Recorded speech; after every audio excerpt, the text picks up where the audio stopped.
नमस्कार, कड़क news channel पर आप सभी का स्वागत है। 10 बज चुके हैं और वक्त हो चला है आपके पसंदीदा शो बॉर्डर वॉच का। आज हम बॉर्डर वॉच में बात करेंगे उस राजनीतिक डर की जिसने पूरे बांग्लादेश को हिला दिया। ढाका की सड़कों पर पुलिस का सैलाब, हर चौराहे पर हेलमेट, बॉडी आर्मर और हथियार बंद जवान, पूरे शहर को छावनी में बदल दिया गया। और कारण क्या है? एक अपदस्थ प्रधानमंत्री शेख हसीना। शेख हसीना जो अब अपने देश में नहीं है, उन्हें देश से निकाला गया। उसके बाद उन्होंने भारत में शरण ली, लेकिन शेख हसीना के नाम भर से ही आज भी यूनिस सरकार की नींव हिल जाती है। राजधानी ढाका में शनिवार को कुछ ऐसा हुआ जो आम दिनों में नहीं दिखता। पुलिस ने बड़े पैमाने पर सुरक्षा अभ्यास किया, ऐसा अभ्यास जिसे देखकर लोगों ने कहा, लगता है जैसे किसी युद्ध की तैयारी हो रही है। ढाका मेट्रोपॉलिटन पुलिस यानी डीएमपी के मुताबिक करीब 7,000 पुलिसकर्मियों ने 142 महत्वपूर्ण जगहों पर एक साथ ड्रिल की। इतना ही नहीं, इनमें एक जगह वो भी थी जहां सरकार के प्रमुख मोहम्मद यूनिस का आवास स्थित है। यह अभ्यास उस वक्त हुआ जब बांग्लादेश में सियासी तापमान लगातार बढ़ रहा है। 13 नवंबर को शेख हसीना की अवामी लीग, जो अब भंग हो चुकी है, उस अवामी लीग ने राजधानी ढाका में लॉकडाउन का ऐलान किया है। और उससे पहले ही यूनिस सरकार ने पूरी ताकत झोंक कर राजधानी को किले में तब्दील कर दिया। प्रत्यक्षदर्शियों का कहना है कि पुलिस की मौजूदगी अचानक इतनी बढ़ गई कि लोगों में डर फैल गया। हर गली, हर बाजार, हर चौराहे पर सशस्त्र पुलिस तैनात हो गई।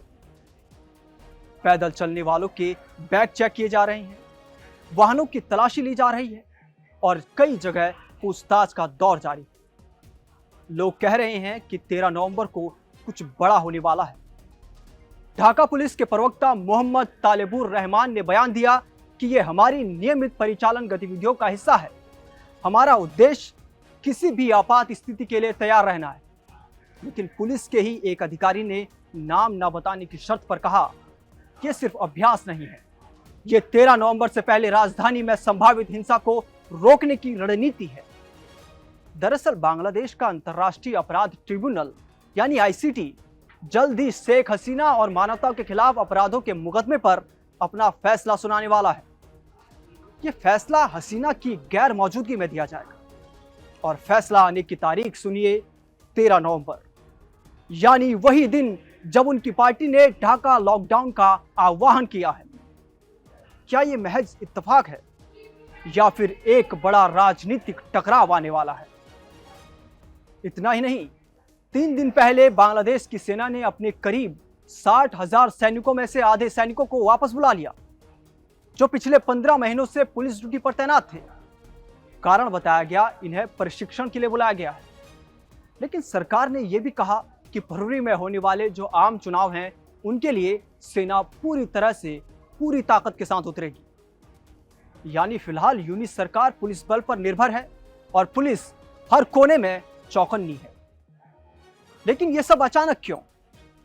तो इसका जवाब है 5 अगस्त 2024, वो दिन जब छात्रों के नेतृत्व में शुरू हुए आंदोलन ने शेख हसीना की जो 15 साल पुरानी सत्ता है उसको पलट दिया।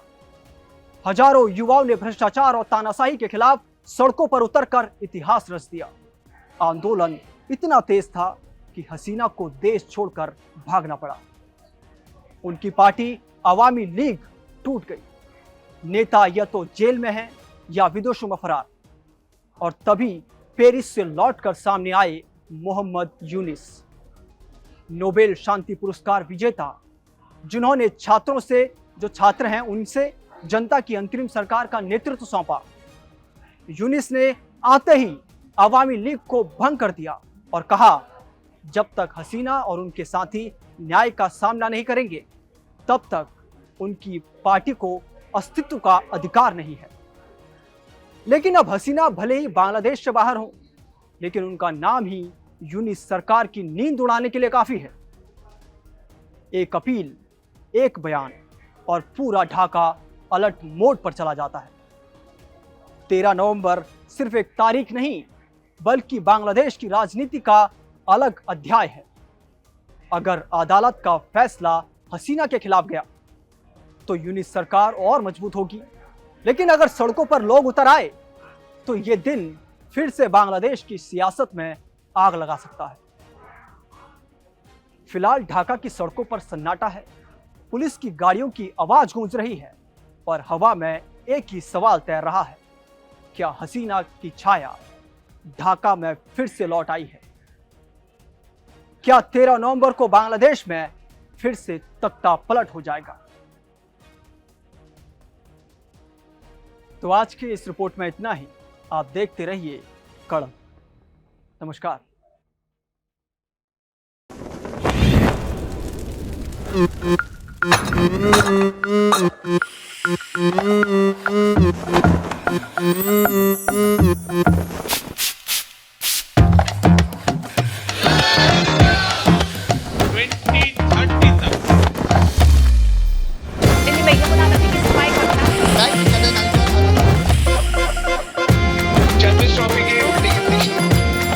ये कड़क है।